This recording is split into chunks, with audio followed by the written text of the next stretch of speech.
Well, welcome to the last report after a full day of business at conference. I'm having to record this indoors in the big empty room where most of the time we've been having our teas and coffees because it's raining outside pretty much for the first time during this conference. And once again, I've got an awful lot of paperwork to just précis for you to summarize. We started today with a communion service, which is a beautiful, moving service, including an act of repentance over our failure as a church to be a justice-seeking church. And again, a lot of the agenda and the business for today was working out what it means for us to be a church where justice, dignity, and solidarity with all people is at the heart of everything we do. So the theme of the communion was the body of Christ, unity in diversity, trying to acknowledge that we all need each other, but we all have different parts to play. And indeed, we all are different parts, but we work together, inspired by the same Spirit. And the Vice President used a very interesting image of the clown.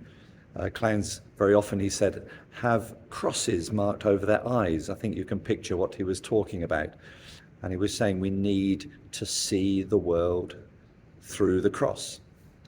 And that was a striking image from the beginning of the day. Then we had coffee.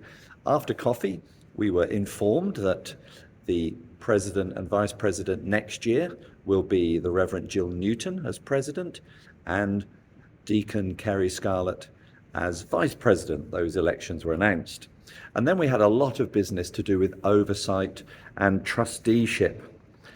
This was a long report picking up many of the things that had come to conference last year that committees have been working on across the course of the year.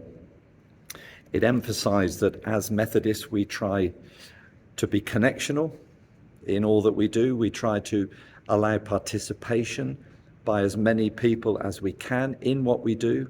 We confer, that's what conference is all about. We have conversations about the mission of the church, and we seek to be representative and to try and ensure that that representative is as broad as it can be. And we were reminded that the work in trying to redefine oversight or free up oversight was to try and allow churches where some of the rules that we have about trusteeship hamper the life of the church. We haven't enough people to fulfill the roles and we struggle. And some of this work was trying to free us up so that we can get on with the work of the church and not be tied down by forever trying to fulfill roles that we are obliged to fulfill but we can't do. So it was a reminder that that was the emphasis of the work, to set us free to do our business. There was a talk under this heading about Downsizing Conference as a reflection on the declining size of the church. So there's talk about moving from a conference of about 300 down to about 225 within a couple of years. We've noticed a downsizing in this conference anyway, because when we have our electronic paddles, as they're called, to make a vote, whereas there were 306 conference reps at the start of the week, we're lucky if we can muster 250 at this point in the week, and that's mostly because 50 people or so have gone down with COVID and are no longer present with us. But the rest of us were there to vote on your behalf. So we talked about how downsizing the conference could be done without losing the representation of those diverse groups of people who make up our church, and that was batted about. There's talk also of changing the Methodist Council to a smaller body called the Connectional Council, which will carry out the work of the conference when the conference is not in session.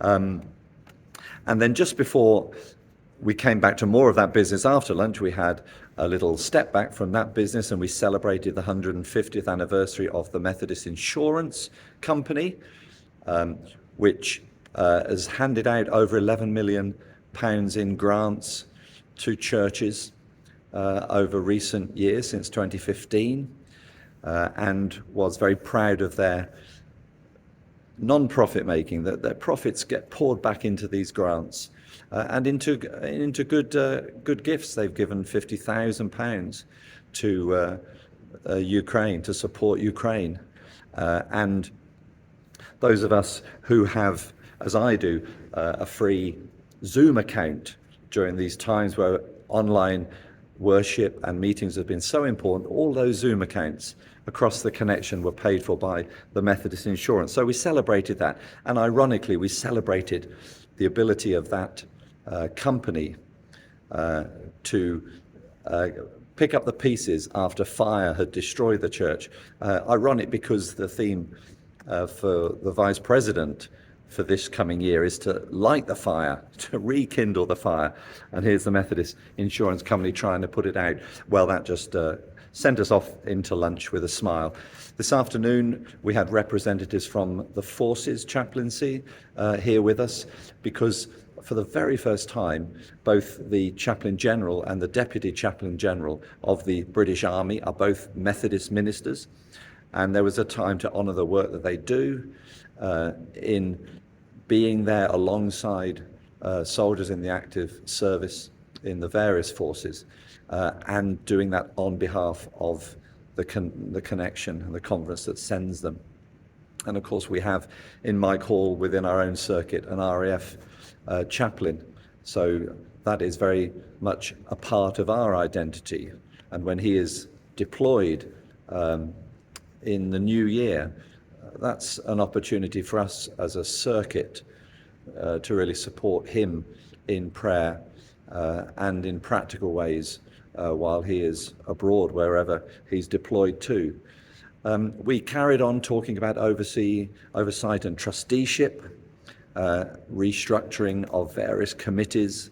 The resizing of conference was brought back after lunch because work had to be done to try and make it more representative and iron out some of the problems that couldn't be ironed out before lunch.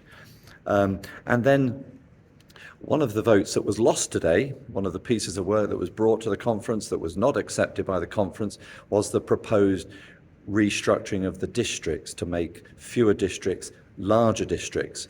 It was acknowledged that we are going to face changes as a church. We are much smaller, but these particular changes were not thought to have been thought through, and there hadn't been enough consultation with churches and people, and so that vote was lost, and the people will have to go back and do more work on that before conference is happy, and that happens sometimes. That's what conference is there for. Then we came to the particular bit of business which directly affected those of us who are Methodists in Wales. That was the approval given to the creation of Wales Synod Cymru, and both Jenny Hurd, the Cymru chair, and Stephen Wrigley, the Wales Synod chair, spoke in support, gave thanks to those within the connection, the law and polity, the people who have to check that this is all done legally, because this particular creation of our new synod involves a change to the deed of union, and so those things have to be carried by 75%.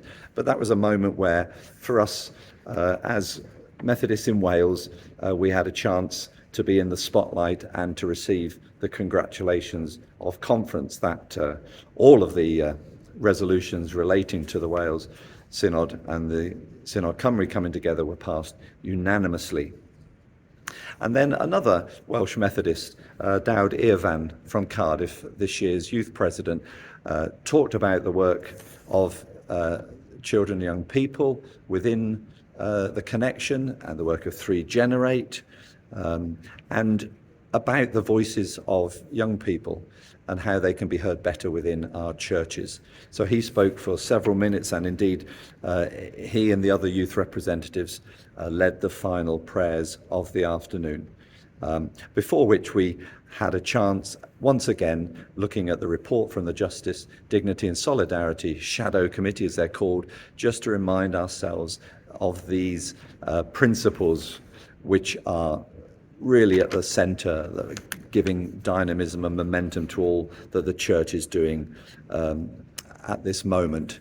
And again, lots of people from diverse backgrounds were able to speak and to commend the church for what it's doing, and to encourage the church to be even more sensitive in the way it deals with people from a whole range of situations of life. And we closed with a celebration of loving oneself, not in a proud and arrogant way, but in a sense of accepting and giving thanks for the way that God has made us all, however that is, the one who has knit us together in our mother's womb. And it was on that note that we finished. And something that we were given today, I'll hold it up so you can see it. This is a candle. I didn't know this, but our new president of conference, Graham Thompson, makes candles, and he had made 306 individual candles for every conference delegate in order to remind them of their uniqueness before God. Because he'd made more than was needed to go around, I've come away with quite a few, and I'll bring them one to each church to remind us to celebrate our uniqueness, which is held together in our unity as both Christian churches locally, circuits, districts, and connection. Well, that's my message for today. This evening, all the Wales Synod representatives, and I imagine some from Synod Cumbria, are all going out for a meal together because this is the end of the last full day, and tomorrow after lunch we'll be heading home. I will give a report sometime tomorrow about what we do in the morning and perhaps some finishing thoughts, but that's enough for today. So I hope you're all well, and I'll speak to you again sometime tomorrow. Good night. God bless.